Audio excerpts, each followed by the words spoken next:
सोनम वांगचुक देश के एक प्रतिष्ठित सामाजिक कार्यकर्ता, जिन्होंने लद्दाख के अधिकारों के लिए लंबी लड़ाई लड़ी, पद यात्राएं की, जेल में उनको डाला गया, यातनाएं दी गई उनको, कई कई दिनों तक लद्दाख के अधिकारों के लिए अनशन पे रहे, अपनी जान को जोखिम में डाला। इस वक्त वो जंतर मंतर पे हैं, लड़ाई लड़ रहे हैं पेपर लीक के खिलाफ।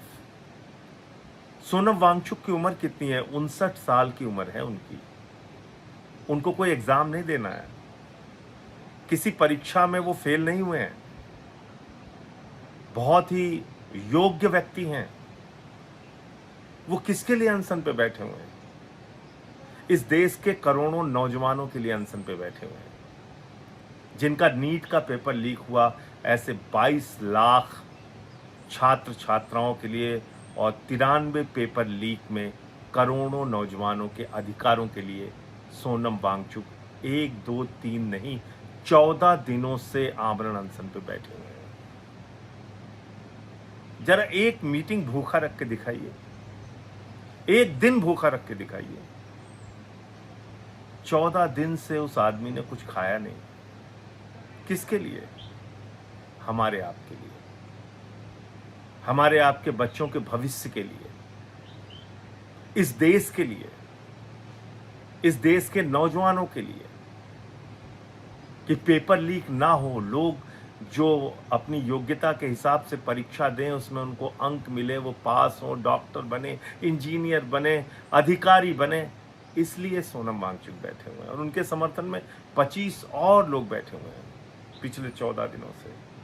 कुछ अस्पताल में जा चुके हैं, उनको मारा भी जाता है, पीटा भी जाता है, बारिश में त्रिपाल नहीं लगाने की इजाजत नहीं है उनको देशद्रोही भी कहा जा रहा है।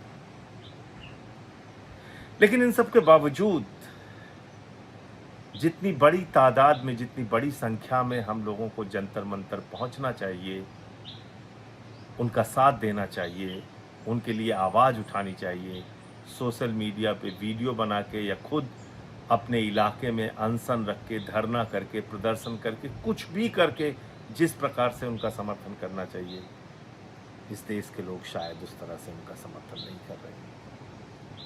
ये बहुत पीड़ा की बात है। अभिजीत दीप के, मैंने उसका एक वीडियो देखा। अमेरिका में पढ़ने वाला एक नौजवान सब कुछ छोड़ के आ गया। वो एक पुलिस अधिकारी के जूते पे सर रख के गिड़गिड़ा रहा था। जानते हैं किस लिए? कि जो बच्चे आमरण अनशन पे बैठे हैं, कम से कम उनको त्रिपाल लगाने दिया जाए। ये आज़ादी के 80 साल के बाद का भारत है। प्रधानमंत्री नरेंद्र मोदी जी, आप इस देश के युवाओं को अपना गुलाम समझते हैं? वो आमरण अनशन भी करें तो उनको त्रिपाल लगाने की इजाज़त नहीं है, बारिश से बचने की इजाज़त नहीं है, उनको देशद्रोही कहेंगे आप लोग? तो इसलिए मैं नौजवानों से हाथ जोड़ के अपील करता हूं, सोनम वांगचुक का साथ दीजिए।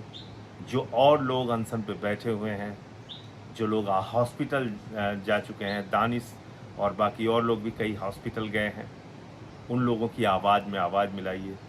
सोनम वांगचुक को ताकत दीजिए, अभिजीत दीपके को ताकत दीजिए, वो नौजवान जो जंतर मंतर पे लड़ रहे हैं उनको ताकत दीजिए। और 20 तारीख को जंतर मंतर से संसद की यात्रा है, संसद तक का पदयात्रा है, मार्च है, उसमें मैं तो शामिल होऊंगा, आप भी पहुंचिएगा। जय हिंद।